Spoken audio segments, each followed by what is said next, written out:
Speaker of the National Assembly, Chairperson of the National Council of Provinces, President of the Republic of South Africa, One day, kumland beningizimu Afrika nga 1994 lapho khona bantu baseningizimu Afrika bayovota kwekuqala nga washo babe Solomon Kalush Mahlangu wathi umzabalazo usaqhubeka ingakho nemzabalazo webuntu sisawenda ngaphansi kwahulumende wethu sikubonile sifika sifo se-COVID-19 yebo samelana naso sihlasela umhlaba wonke saphinde sayibona iningizimu Afrika ilula sandla ilulela iPalestine ingani singema Afrika sikholelwa kwekuthi umuntu ngumuntu ngebantu tandla diyagezana ngaphansi kwahulumende wethu sibonile ukuthi emidlalo banjalo bayaphumelela ake nginthathe nginibuyisele emuva ngeminyaka wa-2023 lapho khona bathiwa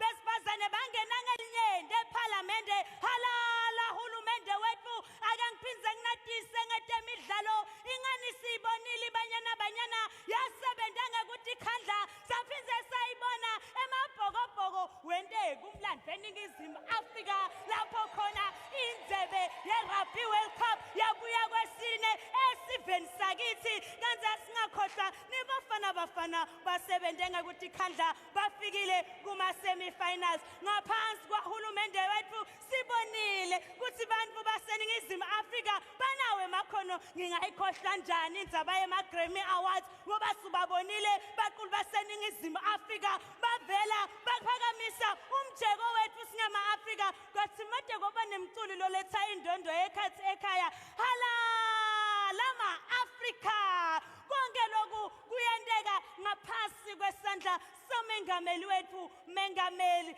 Cyril Matamela Ramaphosa ngivumeleni ngithi baholi bethu kusukela phasi kwamasipala kuyofika kumengameli bethu sithi bayekeleni banibeke emabala ngoba ingwe idla ngemabala siyanqoba lo mnyaka batawuvuma bayekeleni lo nyaka halala SoNA 2024 halala halala South Africa halala halala mengameli Cyril Ramaphosa halala lo nyaka Masingo ahe Matamela ahe Songondlo ngingumthenzelo hlaba usamila imfuthwanele bulala ngaphandle kwesikhali imamba lehlatyanele ngimabona bulawe loshikela ngetinyawo nejahembini ngoba kukuthi emuva ngiwasempumalanga ngingiphumalanga siko sesithuthelane ngebuhle ngaphasi kwamake premier referendumeni ngiwasenzaweni yasenkomazi ingani ngingaphasi kwamengameli wesineke mengameli Cyril Ramaphosa ngingosatane nziwe ngibide ngisabele ngisonzile.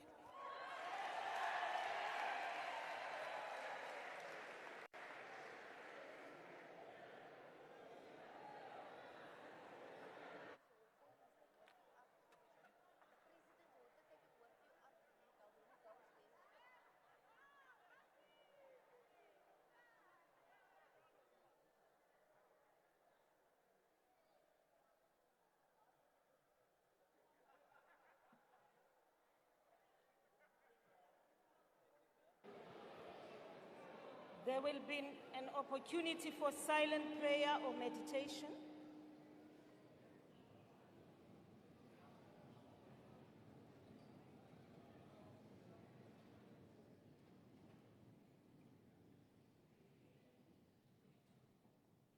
Please be seated.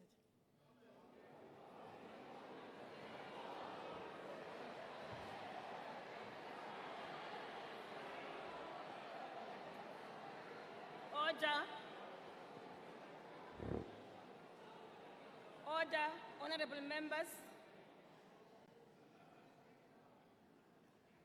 Honorable members, the President has called this joint sitting of the National Assembly and the National Council of Provinces in terms of Section 842D of the Constitution of the Republic of South Africa. read with Joint Rule 13(1)(a) to deliver his State of the Nation address to Parliament. Honorable members, before I invite the President to address this joint sitting, I wish to remind all of us that in December last year, amendments to the Joint Rules of Parliament were agreed in respect of Chapter 2 of the Joint Rules, specifically Parts 1 and 2, which deal with order in joint sittings and the rules of debate. In this regard, I wish to highlight the following: that the rules provide that no other business may be considered during a joint sitting other than the specified business for which the joint sitting was called. Rule 15(3) provides that no member may interrupt the President whilst delivering the State of the Nation address. In terms of Joint Rule 5(7), a point of order must be confined only to a matter of breach of these joint rules or parliamentary procedure or practice or a matter relating to unparliamentary conduct and must be raised immediately when the alleged breach occurs.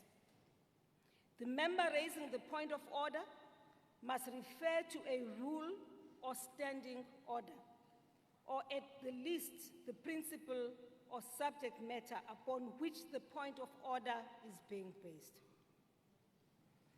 A member wishing to raise a question of privilege must report it to the Speaker or Chairperson without delay in accordance with Joint Rule 5(8). If the alleged breach of privilege is, in the opinion of the Speaker or the Chairperson, adequately substantiated and may affect a joint sitting of the House on the day or in the immediate future, the Speaker or the Chairperson may, in due regard to the provisions of the Act, rule on the matter and announce it in the joint sitting. If the alleged breach of privilege does not directly affect the joint sitting of the Houses in the immediate future, the Speaker or the Chairperson may refer the matter to the relevant committee of the House to which affected member belongs. Rule 38 stipulates that whenever the presiding officer addresses members during a joint sitting, any member then speaking or seeking to speak must resume his or her seat, and the presiding officer must be heard without interruption. Rule 52 provides that no member shall use unparliamentary, offensive, abusive, insulting, disrespectful, unbecoming language or sounds or offensive or threatening gestures. Rule 57 provides that rulings by presiding officers are final and binding and may not be challenged or questioned in the House. In terms of Joint Rule 8, a member who willfully fails or refuses to obey any joint rule or order or resolution may be found guilty of contempt of Parliament. As members are aware, the rules are there to protect the dignity and decorum of the House and to ensure that business before the Houses of Parliament is conducted in an orderly manner.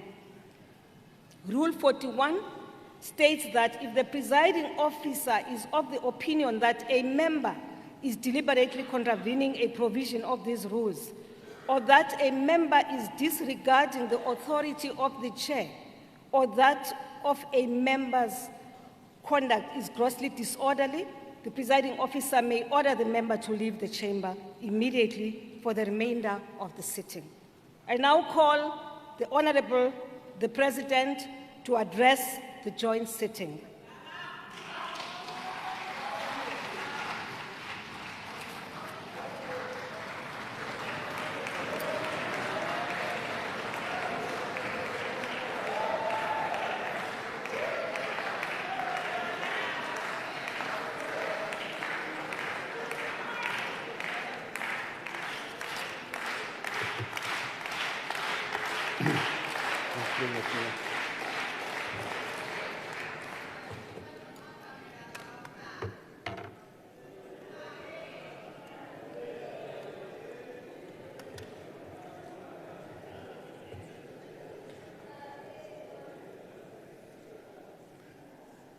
Speaker of the National Assembly, Ms. Nosiviwe Mapisa-Nqakula, Chairperson of the National Council of Provinces, Mr. Amos Masondo, Deputy President of the Republic of South Africa, Mr.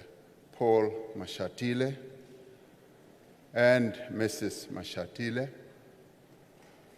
former President Thabo Mbeki, former Deputy President Zile Mlambo Ngcuka, former Speaker of the National Assembly, Ms. Baleka Mbete, Chief Justice Raymond Zondo, Deputy Chief Justice Ms. Mandisa Maya,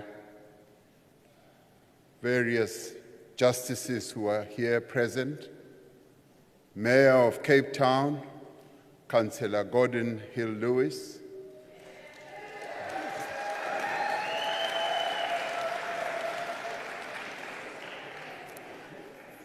Dean of the Diplomatic Corps and Regional Deans, the heads of institutions supporting our democracy, eminent persons representing our 9 provinces who I just greeted a few minutes ago, members of parliament, and fellow South Africans.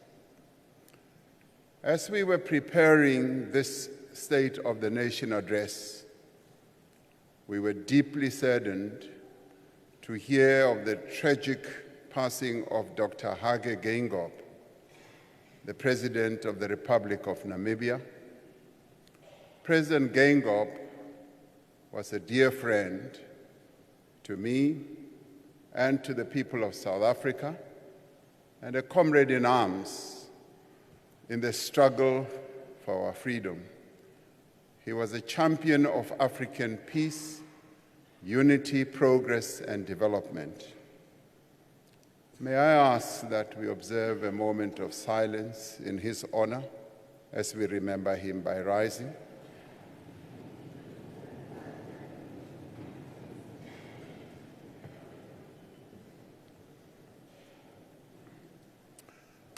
Thank you.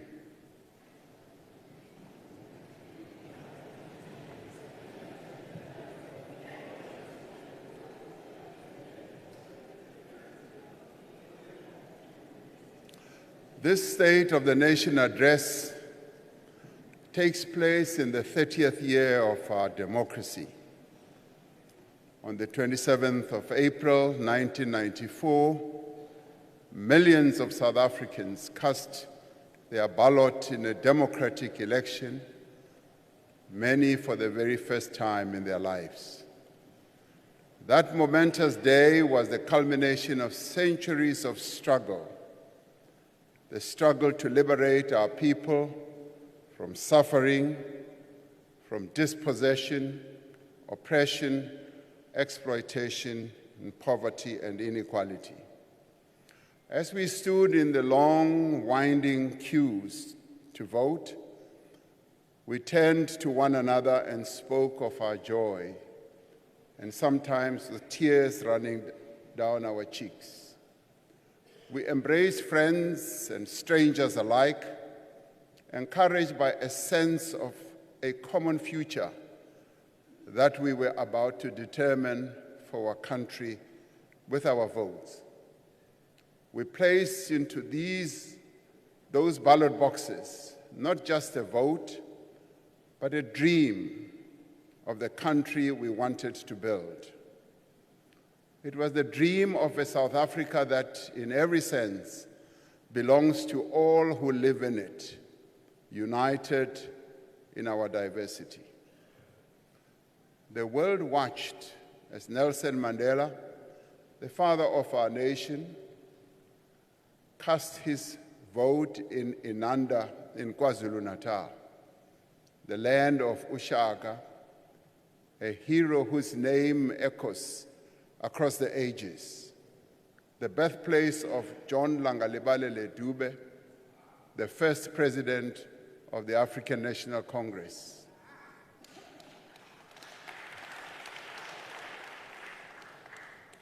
organization which united the African people and the home of Chief Albert Luthuli, the first African Nobel Peace Laureate.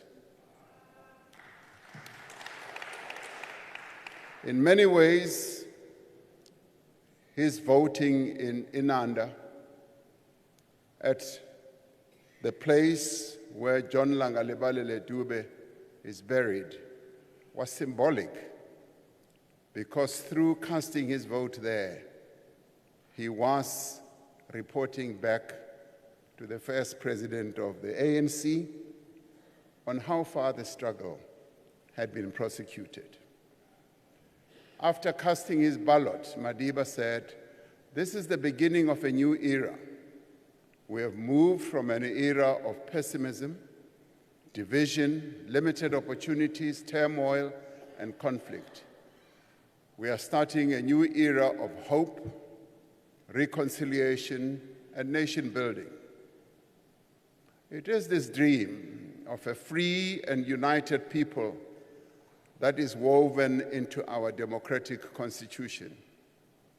It is this constitution that has guided our collective efforts over the last 3 decades to fundamentally change our country for the better. And it must stand at the center of the work that we do now to build a better life for all our people. Over the last 3 decades, we have been on a journey striving together to achieve a new society, a national democratic society. We have cast off the tyranny of apartheid and built a democratic state based on the will of the people. We have established strong institutions to protect the fundamental freedoms and human rights of all our people. We have transformed the lives of millions of South Africans, providing the necessities of life and creating opportunities that never existed for them before. We have enabled a diverse economy whose minerals, whose agricultural products, and manufactured goods are exported and reach every corner of the world while creating jobs in our own country. As a country, we have returned to the community of nations, extending a hand of peace and friendship to all countries and all peoples. Just as we cannot deny the progress South Africans have made over the last 30 years, nor should we diminish the severe challenges that we continue to face as a people.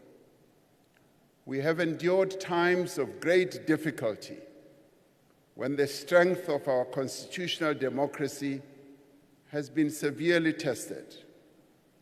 There have been times when events beyond our borders have held back our progress.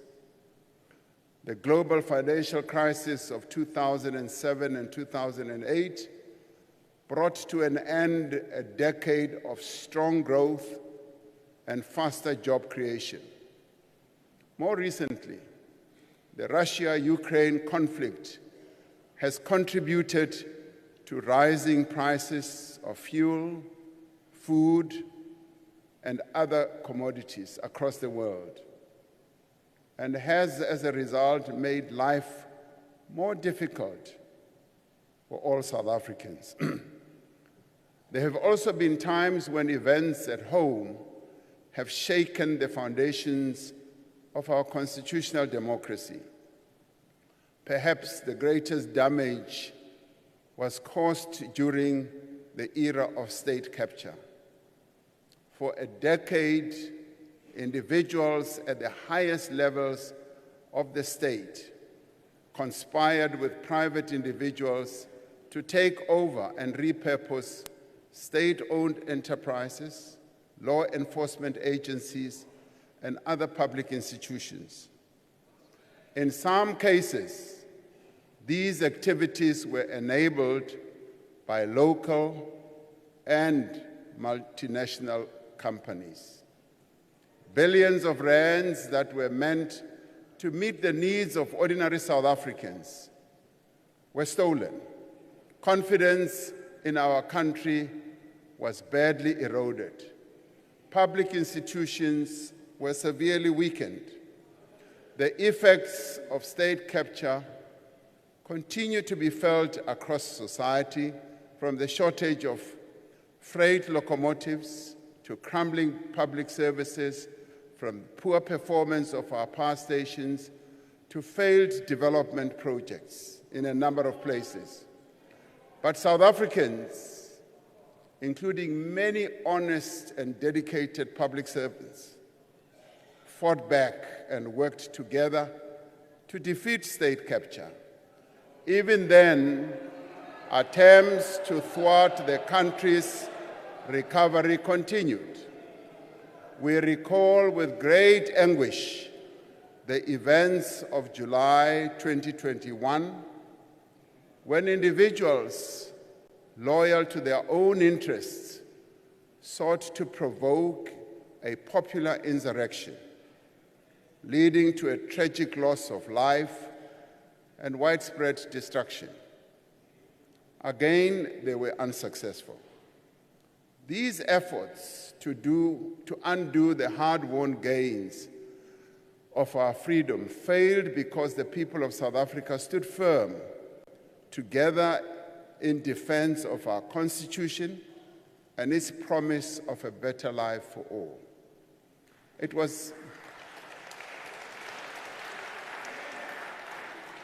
the same determination that enabled the country to endure the devastation of COVID-19, the worst global pandemic in over a century.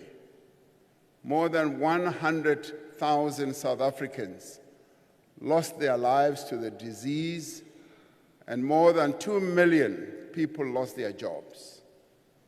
Yet it would have been far worse if we had not acted together as South Africans to stop the spread of the virus, to support our health workers, to protect the most vulnerable, and to roll out an unprecedented vaccination program. We were able to unite society around a common effort to save lives and livelihoods. I want to pay tribute to many thousands of South Africans who made financial contributions to the Solidarity Fund, to the workers who produce medical supplies, and to the nurses, the doctors, and other health workers, to our soldiers and police, who also risked their lives to care for those who were ill. Another major challenge we had to address during this period is gender-based violence and femicide, which we characterized as the second pandemic. As the government, we have introduced laws and directed more resources to prosecuting perpetrators, providing better support to survivors, and promoting women's empowerment at an economic level. As a society, we must intensify our collective efforts to bring together various efforts that are going to bring gender-based violence and femicide to an end. In recent years, the country has had to confront the effects of climate change. We have had devastating wildfires here in the Western Cape, destructive floods in KwaZulu-Natal, unbearable heat waves in the Northern Cape, persistent drought in the Eastern Cape, and intense storms in Gauteng and Northwest. Much of the task of this administration was to get our country through these challenges and to work to regain our way. While each of these events has left its mark, our country has weathered every storm and every challenge that we confronted. Yes, we have the scars to show, but in every case, South Africans have been resolute.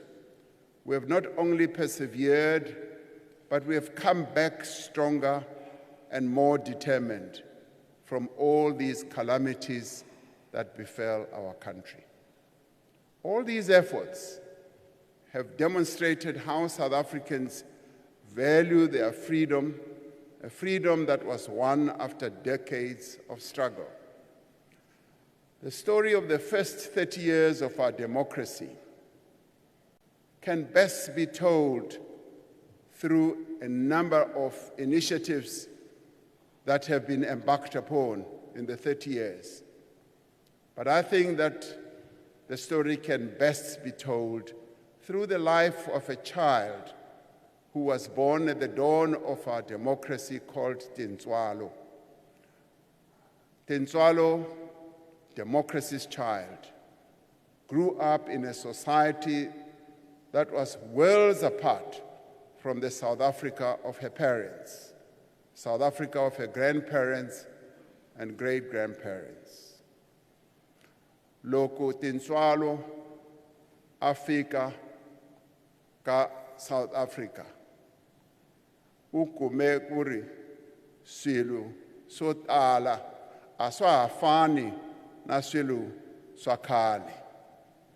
Ukume kuri swilo leswi endlaku hi hulumeni wa hina i swona swi nga kota ku ri swi yisa vutomi bya yena pambili. She grew up in a society governed by a constitution rooted in equality, the rule of law, and affirmation of the inherent dignity of every citizen. Tholo and many others born at the same time as her were beneficiaries of the first policies of the democratic state to provide free health care for pregnant women and children under the age of 6.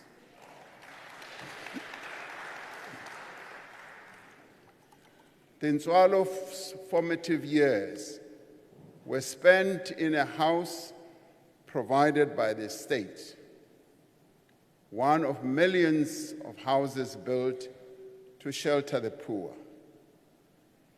O ile a re ha a tswalwa a hwetša hore dintlo di a agiwa ke mmuso o motjha wa South Africa. Ba bang ba ileng ba tswala pele ga ena ba ne ba golela dintlong tsa maratharata. Empa yena o ile a re ha a tswalwa a hwetša gore mmuso o wa South Africa o agela batho dintlo tse dintšintši.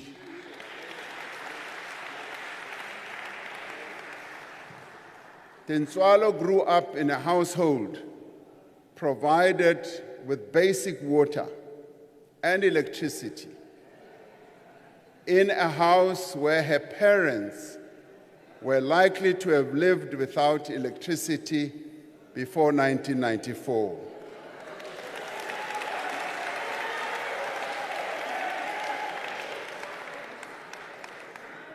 Ngo-1994, abantu abaningi kulelizwe lakithi bebengenawo ugesi. Kodwa uTholo uthe makezalwa wathola ukuthi ugesi ukhona. Ufakwe uhulumeni.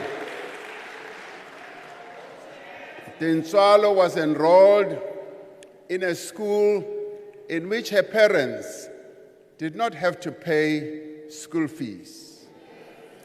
And each school day, she received nutritious meals as part of a program. the program that today supports 9 million learners from poor families. Hoyu tinswalo, duba achia chikoloni, usika chikoloni, ngamacheloni, kazungwe zikolo, uwana na breakfast, kazungwe chikolo, uwana ziliwaza masiyari. Hezi zoba zisaitei, chipingani chakali. Zoba zisiho, namusi ziwaitea, nga uri, unamubuso muswa wa Afrika chipembe, uneva kweisa zitupanda. The democratic state provided a child support grant to meet Tinswalo's basic needs.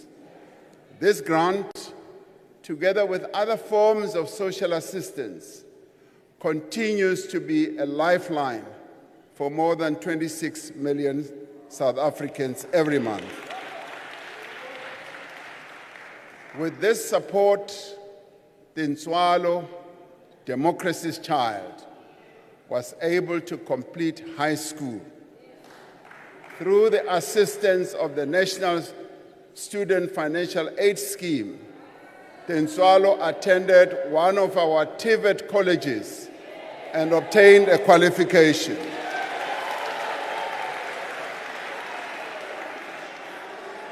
When Tinswalo entered the world of work, she was able to progress and thrive with the support of the state's employment equity and black economic empowerment policies.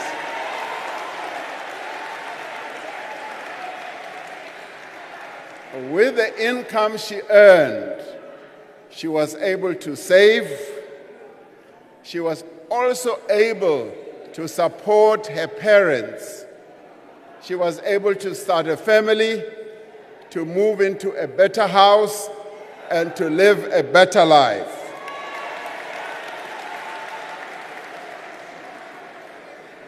This is the story of millions of people who have been born since the dawn of democracy. Whether people like it or not, this is the reality of many people in our country. But truth be told, it is only part of the story. For despite the remarkable achievements of the last 30 years, many of democracy's children still face great challenges. Millions of young people aged 15 to 24 years are currently not in employment, education, or training. There are many who have a matric, a diploma, or a degree who are not able to find a job or do not have the means to even start a business. Now, this is a trend that prevails in many countries around the world.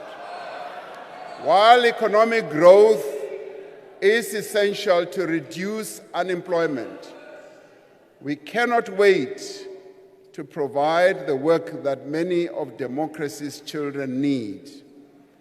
As government, we have taken steps to address the youth unemployment challenge. I had the privilege yesterday to be in the presence of almost 1,000 young people.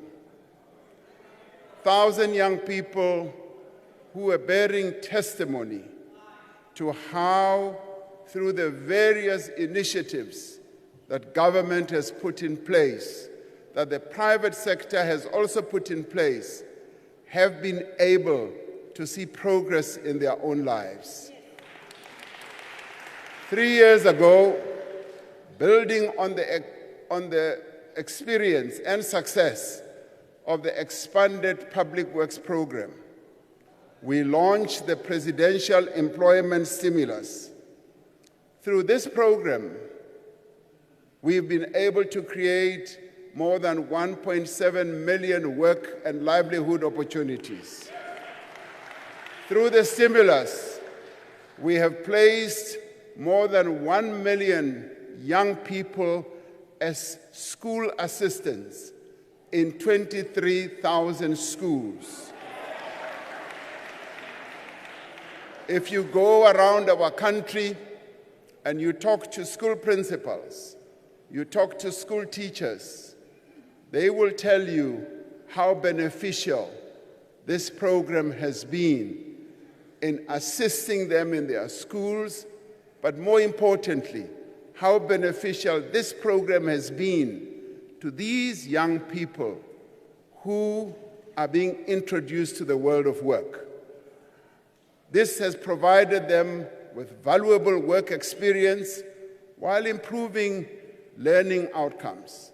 Through the Presidential Youth Employment Intervention, we have established what we call SA Youth Mobi as a zero-rated platform for unemployed young people to access opportunities for learning and earning.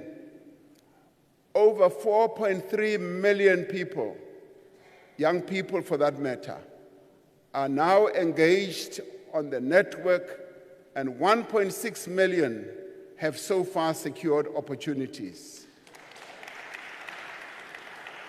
We have, working together with the National Youth Development Agency, the NYDA, set up a number of initiatives to provide opportunities for young people, including the National Youth Service and the Youth Employment Service, where we are cooperating and working with the private sector. A number of companies in our country have signed up to this, as they have seen the need to join in the task of creating job opportunities for young people. These programs matter because work matters to people. The NYDA has played a key role in assisting a number of young people to start their own businesses. Having a job does not only provide an income, it is fundamental to people's sense of self-worth, of dignity, of hope, purpose, and inclusion. From the depths of deprivation and inequality, we have worked over 30 years to ensure that all South Africans have an equal chance to prosper. And we have sought to live up to leaving no one behind. It is not enough to recognize the injustices of the past. We need to correct them. We have introduced laws and undertaken programs to enable Black South Africans who were previously disadvantaged and prevented from getting into many opportunities. We've also enabled women to advance in the workplace, to become owners and managers, to acquire land and to build up assets, even as, because they are women, were prevented by laws of the past from doing so. The proportion of jobs in executive management held by Black people have increased exponentially, almost fivefold between 1996 and 2016. One of the overriding challenges this administration had to deal with when it took office was state capture and corruption. Our first priority was to put a decisive stop to state capture, to dismantle the criminal networks within the state, and to ensure that perpetrators face justice. We had to do so.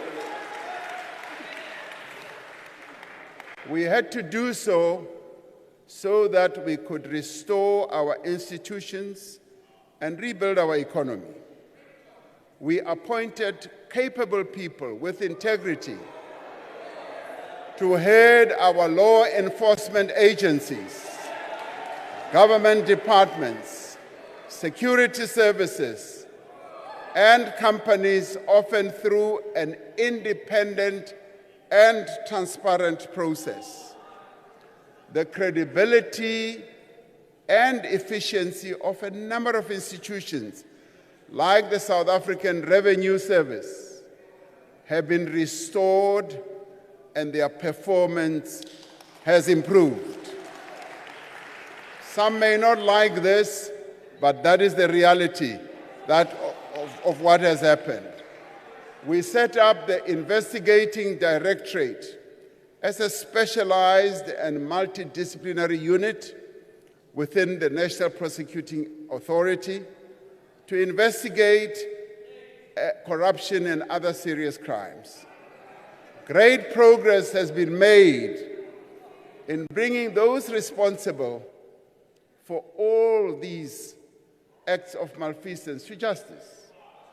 More than 200 accused persons are being prosecuted as we speak.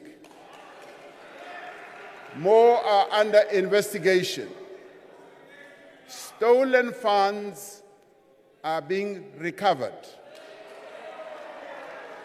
Freezing orders, I see you love this. Freezing orders of 14 billion rand have been granted to the NPA's Asset Forfeiture Unit for state capture-related cases, and around 8.6 billion rand in corrupt proceeds have been returned to the state. A restored and revitalized SARS has collected 4.8 billion in unpaid taxes as a result of evidence presented to the State Capture Commission, while the Special Investigating Unit has instituted civil litigation to the value of 64 billion rand. We have taken steps, including through new legislation, to strengthen our ability to prevent fraud and secure our removal from the grey list of the Financial Action Task Force. With the assistance of business, we have set up a digital forensic capability to support the NPA, especially its Investigating Directorate, which in due course will be expanded to support law enforcement more broadly. Legislation is currently before Parliament to establish the Investigating Directorate as a permanent entity with full investigating powers. But there is much more work to be done to eradicate corruption completely. Based on the recommendations of the National Anti-Corruption Advisory Council, we are determined to introduce further measures to strengthen our anti-corruption agencies, to protect whistleblowers, to regulate lobbying and prevent the undue influence of public representatives in procurement. We will not stop until every person responsible is held to account. We will not stop. We will not stop until all money stolen has been recovered. And yes, we will not stop until even those corporations, blue chip corporations that were involved in state capture, are made to be accountable.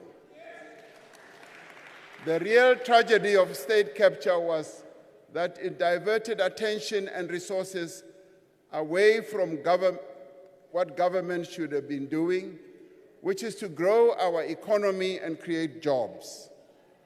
Over the past 5 years, we have worked earnestly to revive our economy from a decade of stagnation and to protect it from both domestic and global shocks. We have made progress in a number of ways. Our economy today is 3 times larger than what it was 30 years ago.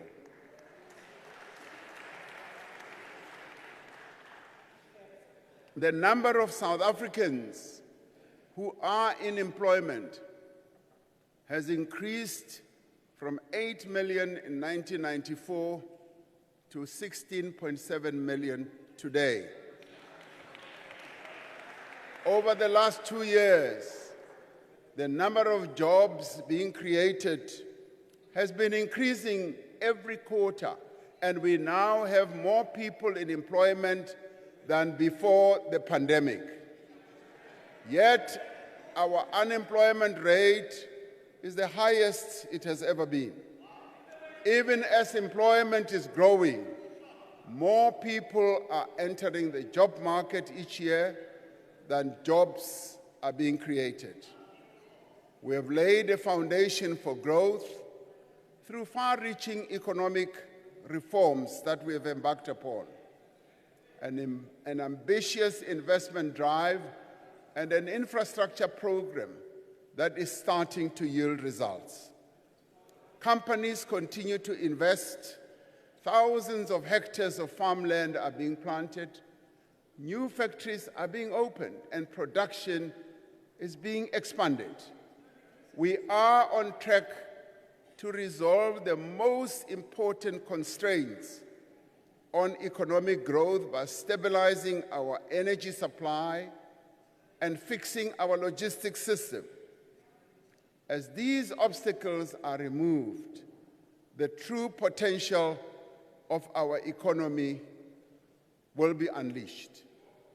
We set out a clear plan to end load shedding, which we have been implementing with a single-minded focus through the National Energy Crisis Committee.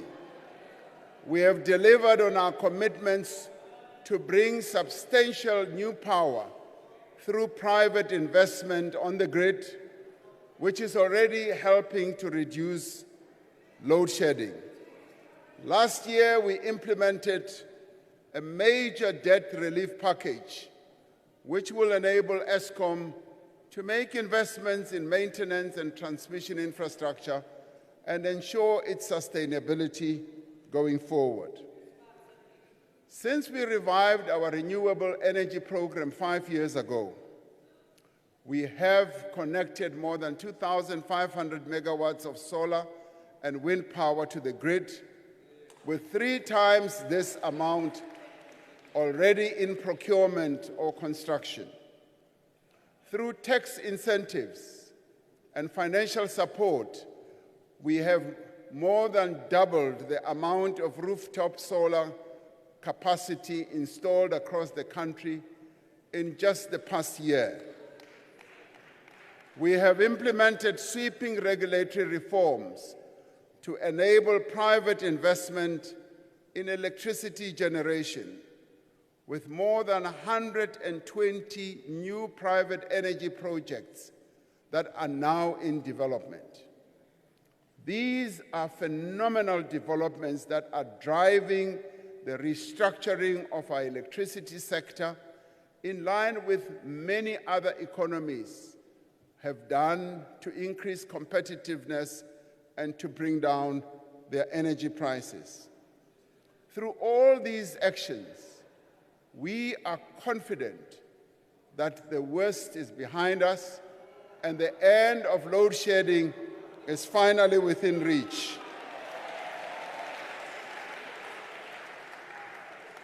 But we are not stopping there. To ensure that we never face a similar crisis ever again, we are reforming our energy system to make it more competitive, more sustainable, and reliable into the future. We are going to build more than 14,000 kilometers of new transmission lines to accommodate renewable energy over the coming years. To fast-track this process, we will enable investment in transmission infrastructure through a variety of innovative investment models. Re tla ya mo bao ba nang le tjhelete. Re ba bitse gore ba tle ba tlo sebetsana le rona ka go kenya ditjhelete tsa bona mo transmission ya motlakase. Go etsetsa gore transmission ya rona e tie. Last year we tabled the Electricity Regulation Amendment Bill to support the restructuring of Eskom and establish a competitive electricity market. As we undertake these reforms, we are positioning our economy for the future growth in a world shaped by climate change and a revolution in green technologies.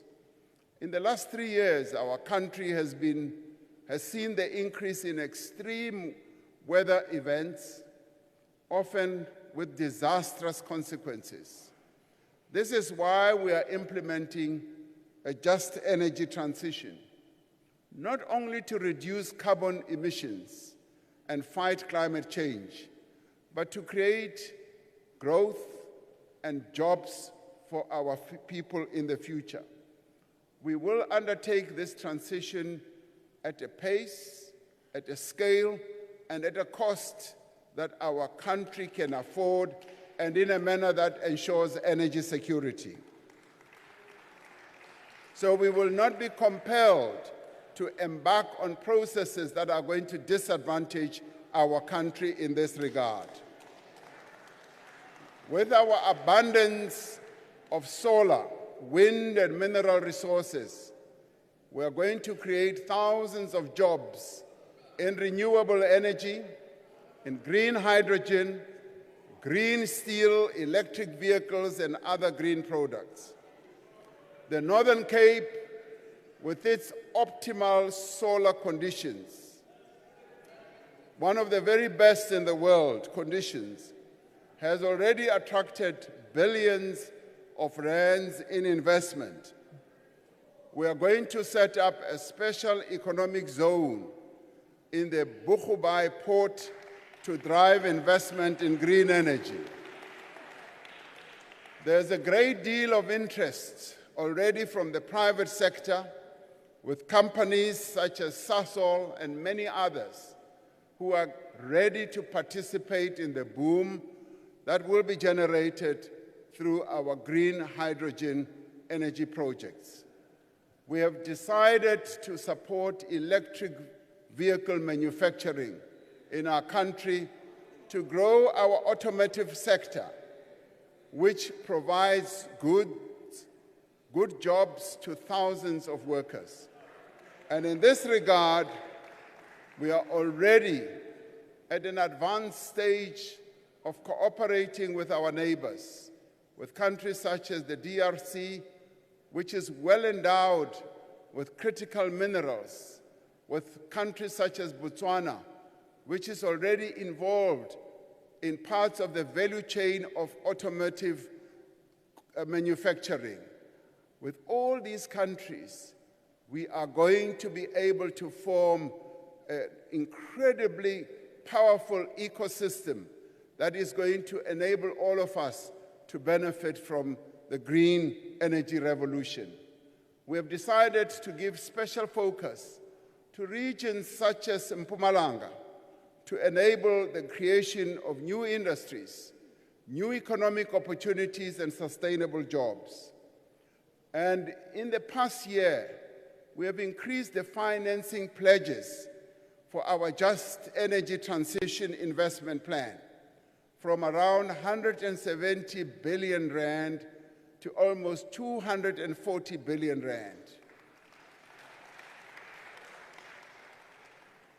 Now, to address the persistent effects of global warming, which manifests itself through persistent floods, fires, and droughts, we have decided to establish a climate change response fund.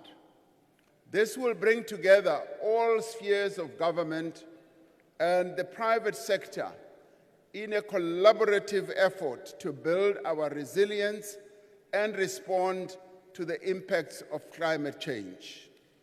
Now, this decision was inspired by the persistent calamities that we are subjected to. Almost every year, KwaZulu-Natal experiences massive floods that destroy our infrastructure. Yes, the Western Cape is suffering from wildfires that continue to destroy quite a number of assets in our country. And indeed, many other provinces are actually suffering from the effects of climate change. So this fund, which we hope will gain the attraction of all, like the fund we set up during COVID, will support various areas that suffer from climate change to deal with severe inefficiencies in our freight logistics. We are taking action to improve our ports and rail network and restore them to world-class standards. We have set out a clear roadmap to stabilize the performance of Transnet and reform our logistics system. Working closely with business and labor, we have established dedicated teams to turn around 5 strategic corridors that transport our goods for export purposes. The number of ships waiting to berth at the Port of Durban, which has experienced severe congestion in recent months, has reduced from more than 60 ships in mid-November to just 12 ships at the end of January. Now, that represents progress. Transnet has appointed an international terminal operator to help expand and improve its largest terminal at the Port of Durban. And we are overhauling the freight rail system by allowing private rail operators to access the rail network. With the current conflict in the Middle East affecting shipping traffic through the Suez Canal, South Africa is well positioned to offer bunkering services for ships that will be rerouted via our shores. We completed, as we all know, the auction of broadband spectrum after more than a decade of delays, resulting in new investment, lower data costs, and improved network reach and quality. Now, these reforms have a profound impact in a society in which access to the internet has risen dramatically over the last decade. Less than half of all households had internet access in 2011, compared to 79% of households in 2022, meaning that South Africans more and more are using the internet. Some use it to trade, some use it to improve their livelihoods, some use it to learn, but the internet is being spread more and more, even in our rural areas. Just this week, we published new regulations to reform our visa system, which will make it easier to attract the skills that our economy needs and create a dynamic ecosystem for innovation as well as entrepreneurship. We raised 1.5 trillion rand in new investment commitments through 5 South African investment conferences, of which over 500 billion has already flown into the economy. To support growth in the mining sector, we are moving ahead with the modernization of our mining rights licensing system and are launching an exploration fund to support emerging miners and exploit new mineral deposits. Through this, mining, which has been the bedrock on which the South African economy was built, will once again become a sunrise industry. Participation of previously disadvantaged black people is increasing. Black ownership now stands at approximately 39% when compared to just 2% in 2004.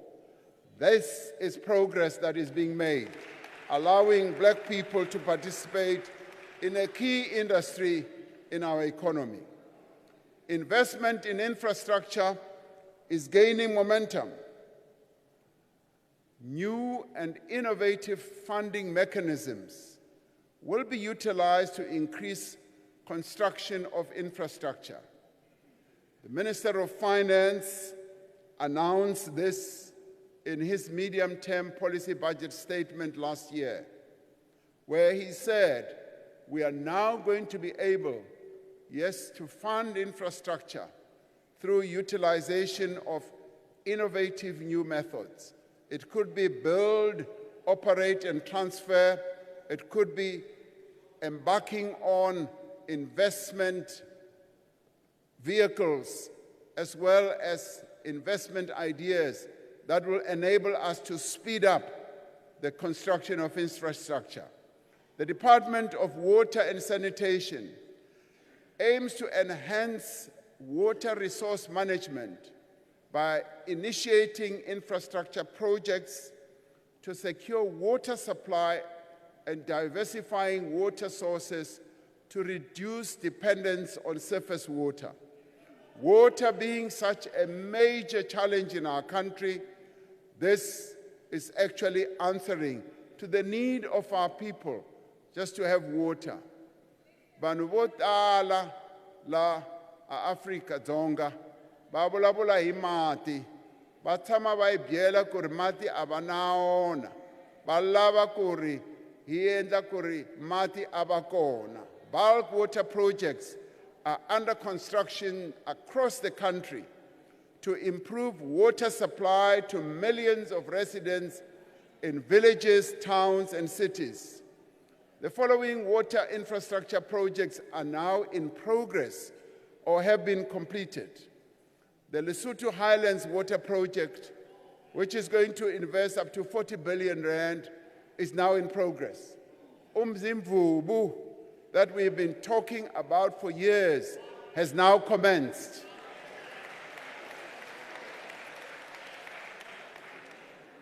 Hazelmere Dam, Umkomazi Water Project, Clan William Dam, Zanini Dam, Loscom, Madlakazi, pipeline from Jozini Dam, Giyani, pipeline from Nandoni Dam to Nsami Dam, Pilansbeck Water, Val Haramahara, and the pipeline from the Val River to Hotazel.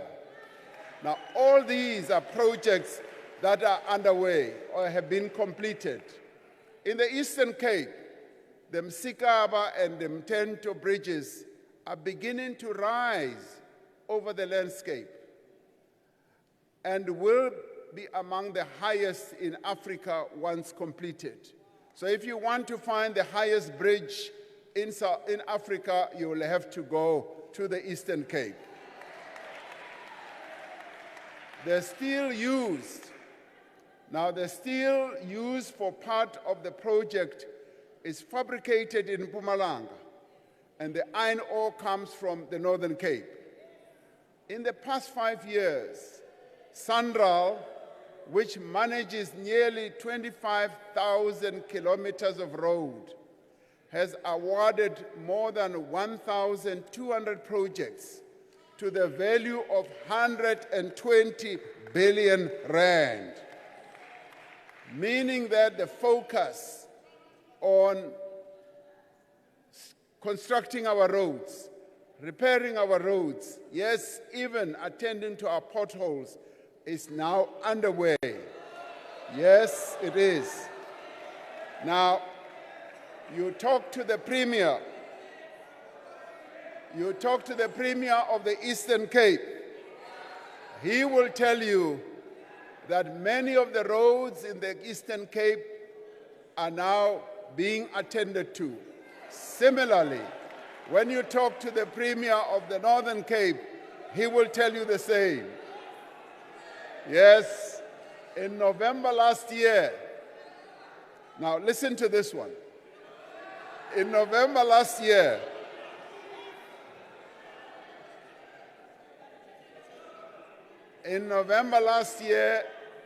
Cabinet approved a framework for high-speed rail, focusing initially on the Johannesburg to Durban corridor. As we grow the economy, we are making it more inclusive through redistribution. Around 25% of farmland in our country is now owned by Black South Africans. And this has been confirmed by an eminent agricultural economist, Wandile Sihlobo. This brings us closer to achieving our target of 30% by 2030. And he says to me, President, we will have exceeded this target by 2030 because a number of initiatives are now underway to ensure that Black South Africans have access to the ownership of land. In the last 5 years, we have supported around 1,000 Black industrialists with funding and other forms of support. These Black-owned firms employ more than 90,000 workers and contribute many billions of rands to our economy. Now, this is the revolution that is underway to bring more and more Black people into the real economy. At the same time, about 200,000 more workers obtained ownership of shares in the companies that they work for, bringing the total worker ownership in companies in the South African economy to well over 500,000 workers. We see this trend continuing to grow as more and more companies realize that it is beneficial to their own operations and their businesses that their workers should have a stake in the businesses that they work for. And we call upon the private sector to go ahead and increase the participation of their workers in the businesses that they work for. The reforms that we have initiated and the work that is underway will enable us, yes, as I said, to improve our logistics system, to achieve water security, and ultimately, it will lead to the creation of jobs. While our challenges have never been greater, our response to these challenges will lead us to greater prosperity than we have ever known. One of the worst injustices of apartheid was the manner in which education was used as a tool to perpetuate inequality and exploitation of Black people. Over the 30 years, we have sought to use education as a tool to create equality and to empower our people. Our basic education outcomes are steadily improving across a range of measures. The latest matric pass rate at 82.9% is the highest ever achieved. And we congratulate the matriculants of 2023 for achieving this incredible pass rate. And with each new year, learners from no-fee schools are accounting for more and more bachelor passes that are achieved.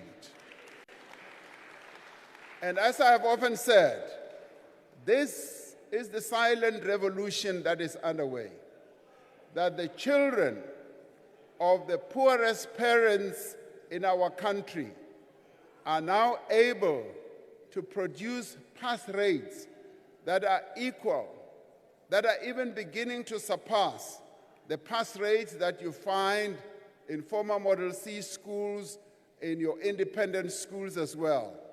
This is the progress that we've been longing to see in our education system. At the same time, fewer learners are dropping out of school. We have increased funding for poor and working class students in universities and TVET colleges significantly over the past 5 years. Over the next 5 years, we will focus our attention on expanding access to early childhood development and improving early grade learning and reading, where we are already beginning to see progress. Moving early childhood development to the Department of Basic Education was one of the most important decisions that we have taken, as we are now able to devote more resources to early childhood development and ensure that through cooperative governance, various departments of government do get involved in the childhood development programs, augmented and led by the Department of Basic Education. Our policies and programs have, over the course of 30 years, lifted millions of people out of dire poverty. Today, fewer South Africans go hungry and fewer live in poverty. In 1993, South Africa faced a significant poverty challenge, with 71.1% of its population living in poverty. However, under the democratic government, there has been a consistent decline in these numbers. By 2010, the poverty rate had dropped to 60.9%, and it continued to decrease, reaching 55.5% in 2020, as reported by the World Bank. Now, this progress has been made possible by extensive support to those in society who need it most. 5 years ago, we introduced a further measure to tackle poverty by introducing the national minimum wage as envisaged in the Freedom Charter. The decision by key role players, they being business and labor and communities, they took a decision to introduce the national minimum wage. And this has immediately raised the wages of over 6 million workers who support their families. In the midst of the pandemic, we introduced the special SRD grant, which currently reaches some 9 million unemployed people every month. We have seen the benefits of this grant and will extend it and improve it as the next step towards income support for the unemployed. These grants and subsidies do much more than give people what they need to live. They are an investment in the future. Many people tend to dismiss this and say we are establishing a dependent society. We are investing in our people and investing in their future as well. Social assistance has shown to increase school enrollment and attendance. It has also shown to lower dropout rates, and it has also improved pass rates. This is what social assistance to our people does. South Africans today are living longer than ever before. Life expectancy has increased from 54 years in 2003 to 65 years in 2023. The World Health Organization, DG, says this is a phenomenal development because many countries do not just move from a 55 years of life expectancy to 65. Maternal and infant deaths have declined dramatically. We have built more hospitals and clinics, especially in poor areas, providing better quality of care to more South Africans. We are building new hospitals, and one of those, which is the state-of-the-art type of hospital, is the Limpopo Academic Hospital, which is currently under construction as we speak. Now, I had, anecdotally, a good representation of how our healthcare system has been improving. When the ANC held its anniversary birthday,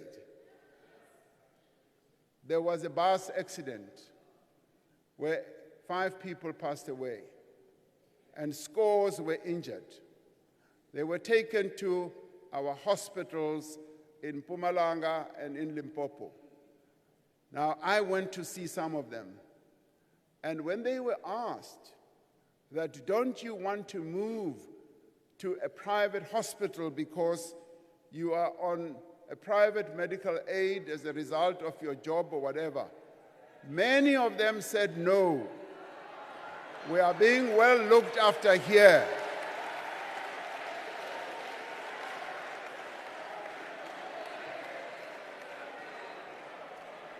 Now,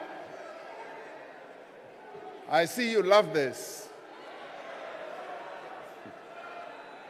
Now, this is what I experienced in just talking to those people who were lying in bed, who were injured, who testified that they were being well looked after in rural hospitals in Limpopo and in Mpumalanga.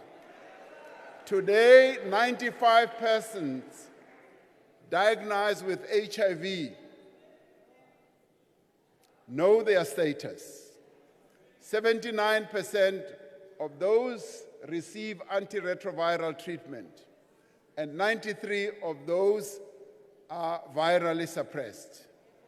New HIV infections among young people have declined significantly. And yet, while our health system has had great impact on people's lives, we are working to improve both the quality of healthcare and equality of access. The National Health Insurance Bill has been passed by this House, both houses, and that will provide free health care at the point of care for all South Africans, whether in the public or private health facilities. Now, the bill has arrived on my desk. I'm going through the bill.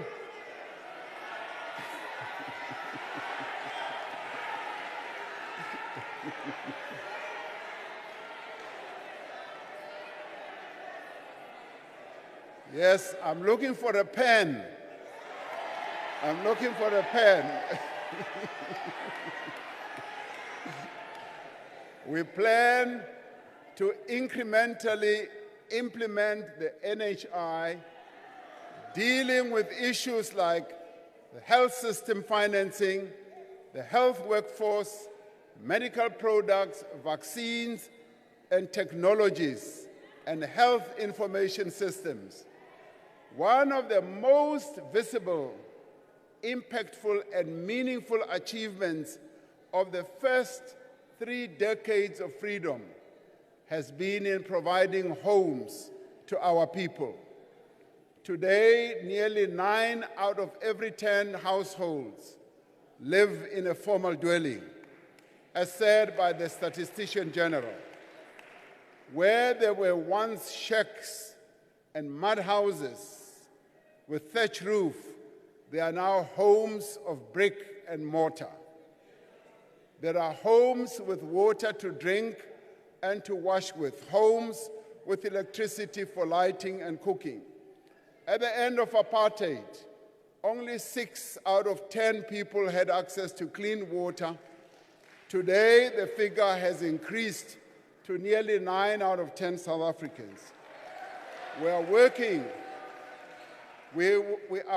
to ensure that subsidized housing is located close to work, close to education and other services.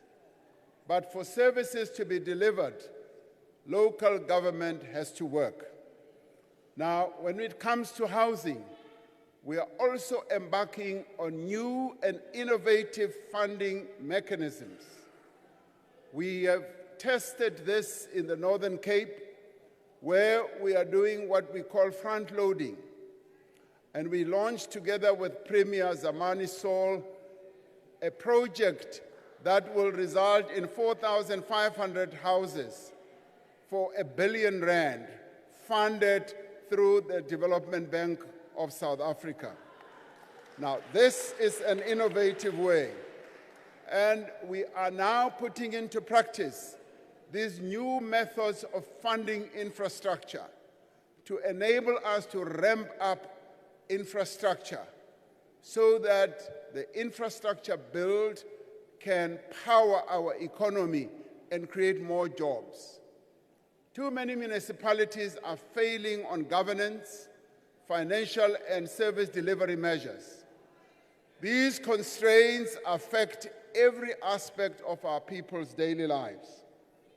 We have started the implementation of a number of measures to address this problem by providing support to local government, including professionalizing the civil service and ensuring that people with the right skills and the appropriate capability are appointed to key positions.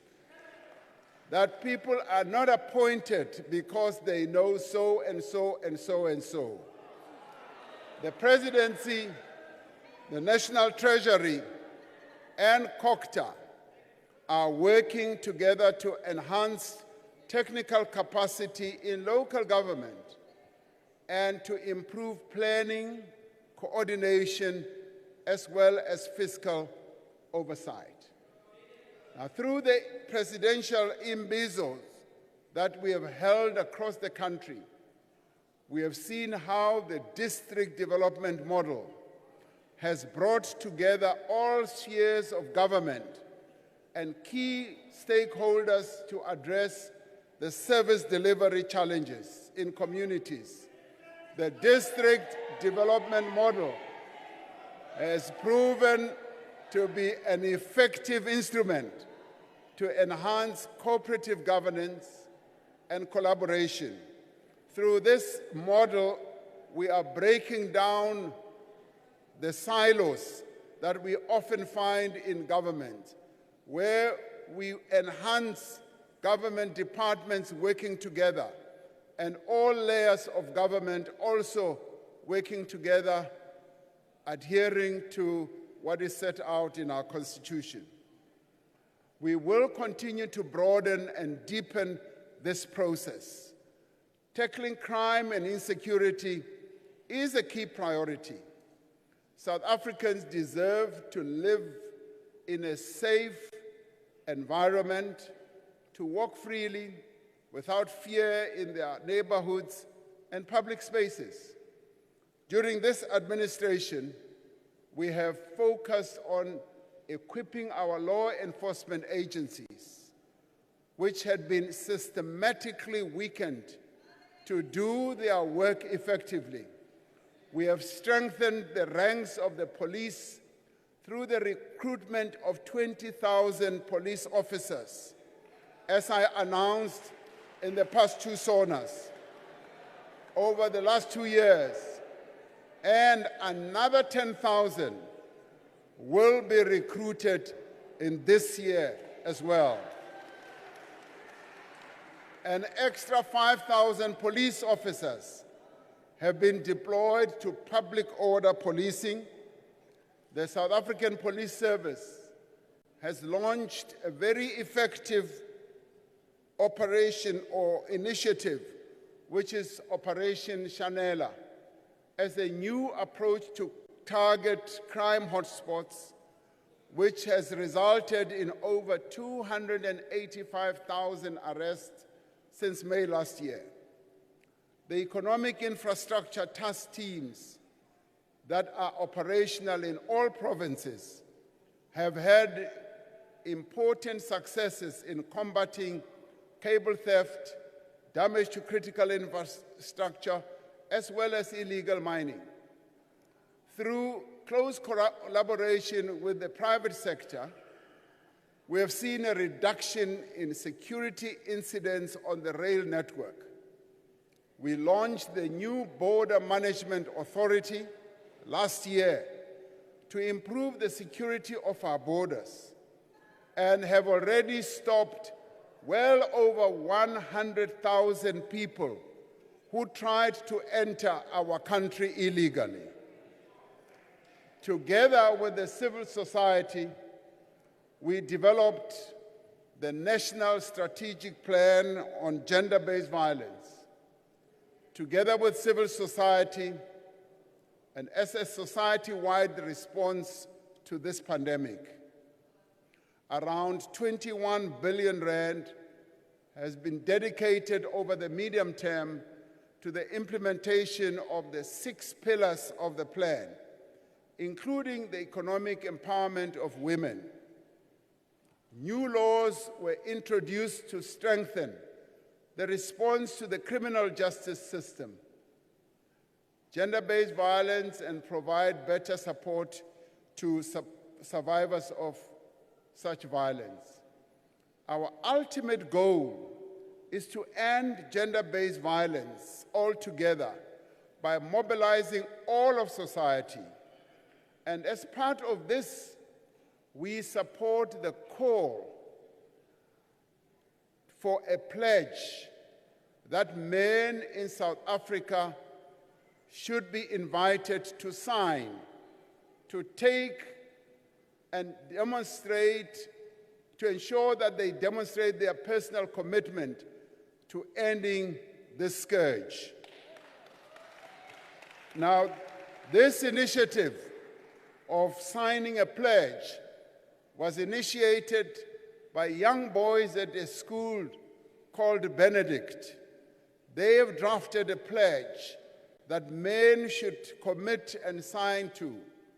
And we discussed it at the Cabinet Lekgotla and felt that we collectively as the men of South Africa as well, taking our cue from young boys at the school, should also be mobilized to sign this pledge. Women are also drafting their own pledge, which will speak to the issues of women and their experiences on gender-based violence. This pledge, yes, will be flighted publicly, and I will be, and the Deputy President and everyone else in Cabinet will be the first to sign this pledge. We still have a long way to go to build safer communities, to prevent violent crime and protect our infrastructure. But there is no doubt that a professional, well-trained and properly resourced police force working closely with our communities will make our country a safer place. And it is therefore a further call for the setting up of community policing forums that should be effective, which we as government have committed to fund. Today, every South African can hold their heads high, confident that we have assumed our rightful place on the world stage.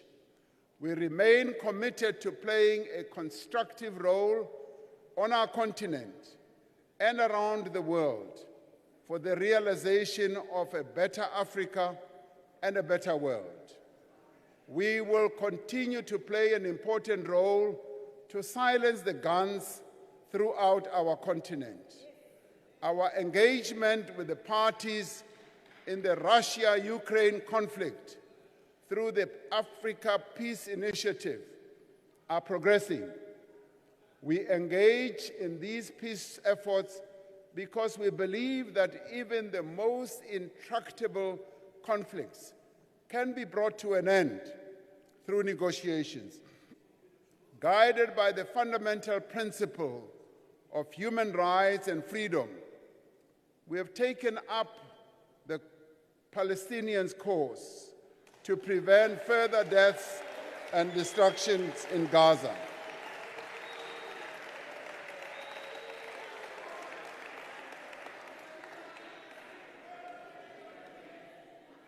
We know that there are some in our nation who do not support this course that we have embarked upon. We have welcomed the ruling of the International Court of Justice that Israel must take all measures within its power to prevent acts of genocide against Palestinians. And we condemn the killing of civilians on all sides and call on all parties involved in the conflict to commit to a peace process that will deliver a two-state solution as resolved by the United Nations. We will use our foreign policy to pursue our development goals. During our leadership of BRICS last year, we witnessed a new chapter for BRICS, the BRICS family of countries. The expansion of the group from 5 to 10 countries presents opportunities for trade and a strengthening of political and diplomatic ties between countries in the global south. We will build on the progress we have made in establishing the African Continental Free Trade Area, which will transform South Africa's economy and that of the continent by creating new jobs and increasing economic participation across our continent. And we will place Africa's development at the top of the agenda when we, as South Africa, host the G20 next year in 2025.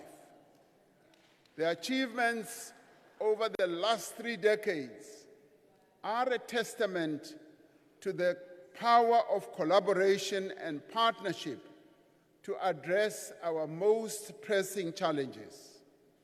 Our country has a vibrant civil society, a powerful union movement, and an engaged private sector. Over the last 5 years, we have worked with these social partners to address challenges such as to keep people safe and to distribute vaccines during the COVID-19 pandemic, and to mobilize a society-wide response to gender-based violence.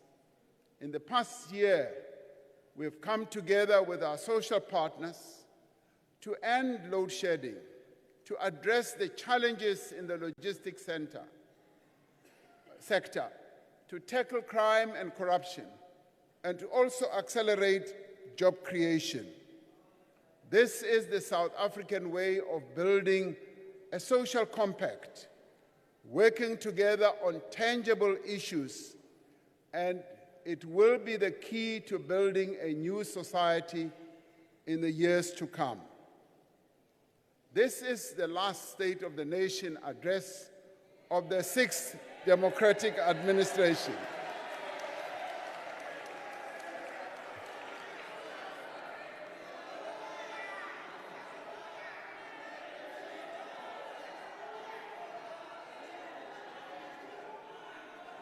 NgesiZulu kunelizwi elithi SIYABUYA. Futhi sizawuthi masibuyile abantu bazothi ibuyile ngoba izoba ibuyile ngempela. Labo abangathi bayajabula uma ngithi this is the last State of the Nation address, bacabanga ukuthi asinawubuya, sizawubuya khona la kule ndawo. The last 5 years have been a period of recovery, rebuilding, and renewal. We have had to revitalize our economy after more than a decade of poor economic performance. We have had to rebuild our public institutions after the era of state capture. We have had to recover from a devastating global pandemic that caused great misery and hardship, that closed businesses and cost our nation many jobs and lives. And we have had to confront and overcome a debilitating electricity crisis that, despite significant improvement in recent months, continues to hold back our economy. We have come a long way in the last 5 years. We have built on the achievements of the last 3 decades, and we have taken decisive measures to address the immediate challenges facing South Africans. We have restored the independence and capability of our law enforcement agencies to tackle corruption and crime. We have worked to advance the rights of persons with disability. We took great pride in making South African Sign Language the 12th official language of our country. We have safeguarded and promoted the basic rights in our Constitution, such as freedom of speech, freedom of the press, association and belief. We have defended, yes, media freedom, and we have also defended the independence of the judiciary. We have protected and advanced the rights of members of the LGBTQI+ community and continue to combat all forms of prejudice and intolerance, and particularly also to people with albinism. We have made significant progress on measures to grow our economy, to create jobs, and to reduce poverty.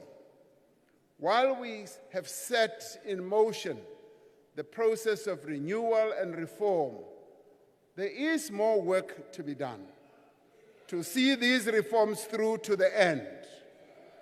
We will see the work that is underway and ensure that it goes ahead. Mishumo ye raithoma kha hei miṅwaha miṱanu I khou bvelela phanḓa, I ḓo dzula I tshi bvelela phanḓa. Leyo yonke le misebenzi esayiqala izawuqhubeka. Bayathanda noma abathandi izawuqhubeka. And working with our partners, we will be able to revive our economy. Yes, we will tackle and deal with the debilitating effects of load shedding, our ports and the logistics. We will continue to strengthen our law enforcement institutions. And we will continue to tackle gender-based violence and fight corruption to make South Africa a safe place for all. We will continue to strengthen local government. The initiatives that I spoke to will go ahead. We will professionalize the public service and increase the capacity of the state so that the state can serve our people better. And we will ensure, as the Auditor General has said, that we should hold those in office accountable and there should be consequence management for those who do wrong things. We will continue to position our economy to grow and compete in a fast-changing world. And we will also support small businesses by providing funding, by providing resources to small and medium enterprises, and to give young people opportunities to thrive and to start their own businesses and to succeed, and to provide social protection to the vulnerable. We will continue the work to improve the country's fiscal position and hold firm to a sound macroeconomic trajectory. We will use the opportunities provided by the African Free Continental Trade Area to increase our trade and expand our industries. We will continue to protect workers' rights and improve their well-being in places of work and to make sure that our workers are well treated. We will continue to build an inclusive economy, focusing on the empowerment of Black people and women, South Africans. Yes, we will intensify land reform and pursue a just energy transition that leaves no one behind. Fellow South Africans, as we celebrate these 30 years of freedom, we must remain steadfast in our commitment to our constitutional democracy and its promise for a better life. We should not give in to those who resist the responsibility that the Constitution places on us to correct the injustices of the past and fundamentally transform our economy and society. We must remind these people of the obligation that the Constitution places on the state to progressively realize the rights of everyone to housing, healthcare, food, water, social security, safety, and education. By the same measure, we should not allow anyone to diminish vital democratic institutions, to denigrate our judiciary, or to challenge the constitutional authority of this parliament. We should not give in to those who seek to divide our nation, to incite violence and undermine our democracy. As in the past, as in the future, the people of South Africa should stand together against any attempt to reverse the achievements of our democracy. As the chairperson of the Constitutional Assembly, I worked with many great leaders of our country to craft a constitution that truly reflects the will of South African people. As president, I see it as my primary duty to defend our constitution and to work every day to realize its promise. As we move forward, let us remember that it is up to us, not anyone else, to determine the future of South Africa. We are not passive observers of our history. We are its authors. We are the builders of this country that we call home. As we look towards the next 30 years of freedom, we must choose the kind of country and indeed the kind of world we want to create for ourselves and our children.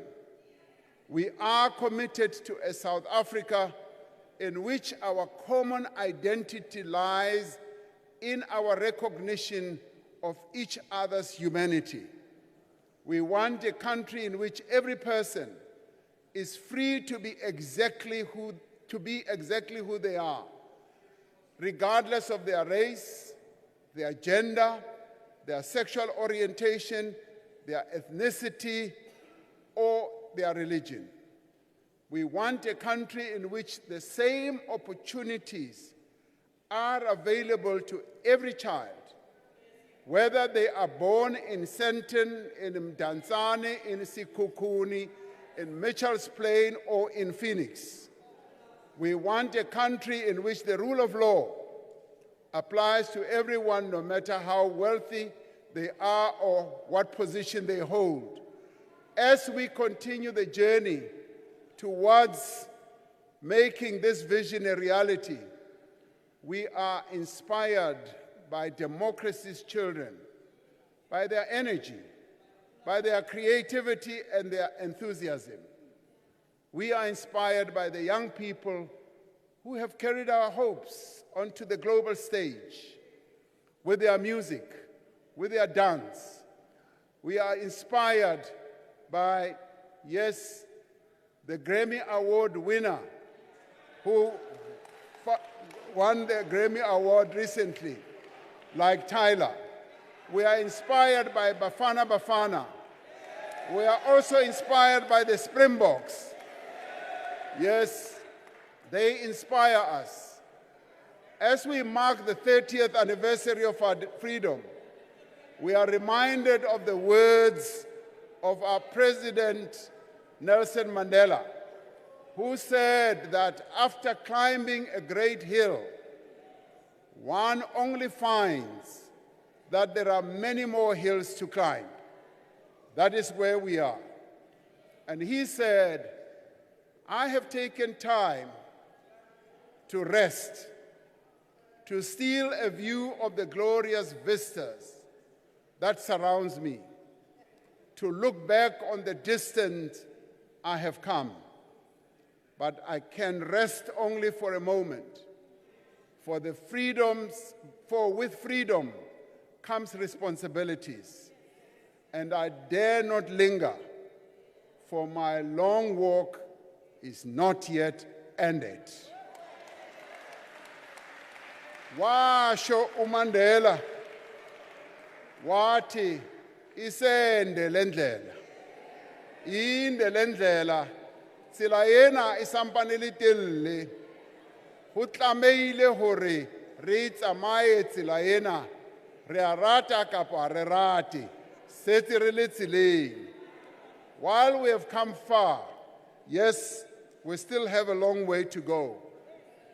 Like Madiba, we must keep moving.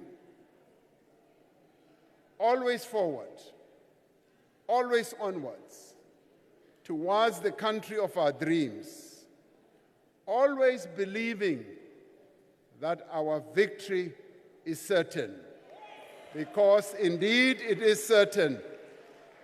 Ke a leboga na cancer, ndiyalibua, ikhensile ngiyabonga kubo bonke abantu balapha eMzantsi Afrika Nilale kahle, ngiyabonga.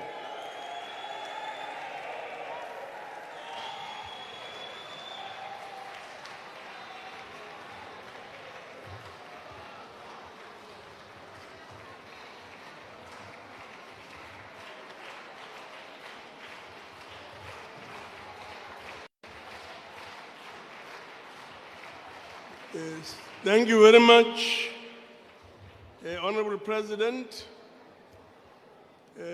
delegates and members of Parliament. Please allow me at this point to thank the President for the address. After I have adjourned this joint sitting, members should rise and remain at their places until the procession has left the chamber.